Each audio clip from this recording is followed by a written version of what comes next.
Thank you for joining. This is William Steele, True Crime King.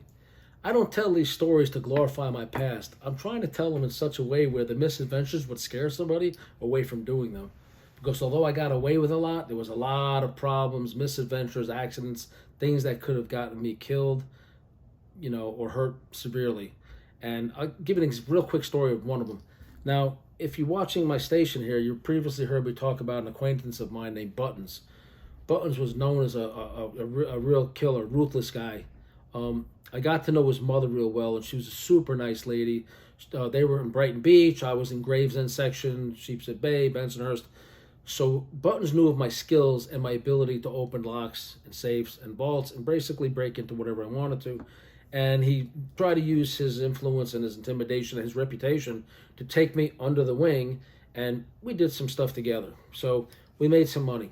Well, one day, Buttons and I are haplessly driving down the street, and I've heard all his stories about murders and who he's killed and why he killed them, and all these stories. And I'm like, okay, that's good. I figure if I ever need him for something, it's a great guy to have.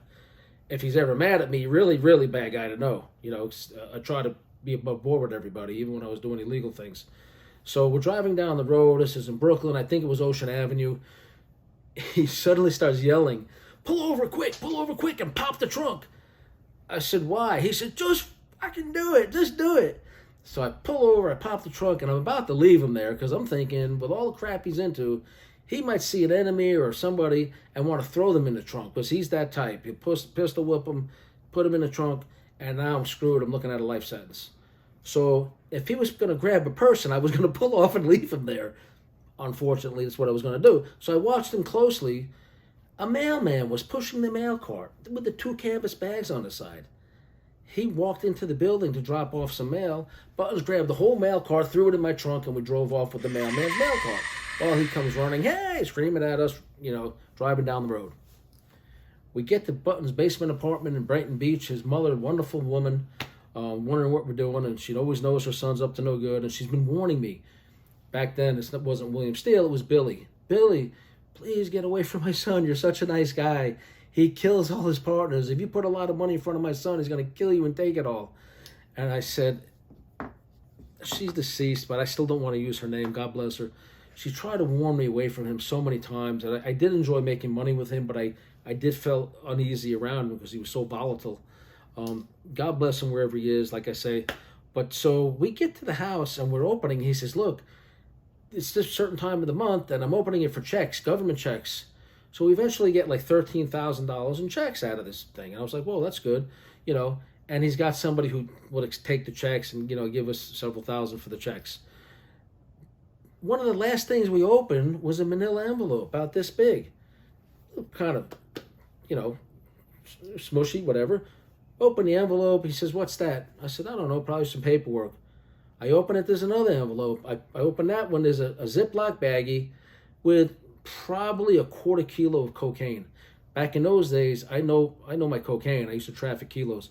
This was easily like Peruvian fish scale for you guys who've ever dealt coke. Smells like ether. It's got the pink flakes and all that. Really nice. And it was going to an address in Brooklyn in an apartment building that was on the envelope, and it was coming from another address in Burbank, California. Well, we split that up, whatever. He promised me money for the checks, of course, the way things were back then. I never saw that, and then he made excuses. But be that as it may, we split up the coke, went our separate ways.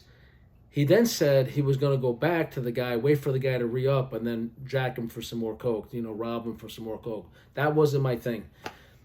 Bottom line, him and his uncle, such and such, went in, hit the guy. The guy is there. He's a young cocaine dealer in this apartment complex.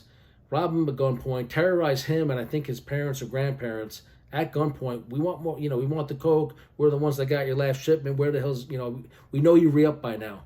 Terrorize these people. And the guy was begging for his life saying, my brother sent it to me from California. He won't send me it anymore. He doesn't believe it got stolen. And so these are the misadventures of a super thief. Buttons could have easily killed me for the coke that was there. They could have easily killed this guy. I was not part of that. It happened probably a month later. But it gave the address to some dangerous characters to go hit the place. And thank you for joining my true crime channel and learning to stay out of trouble by my misadventures. Thank you.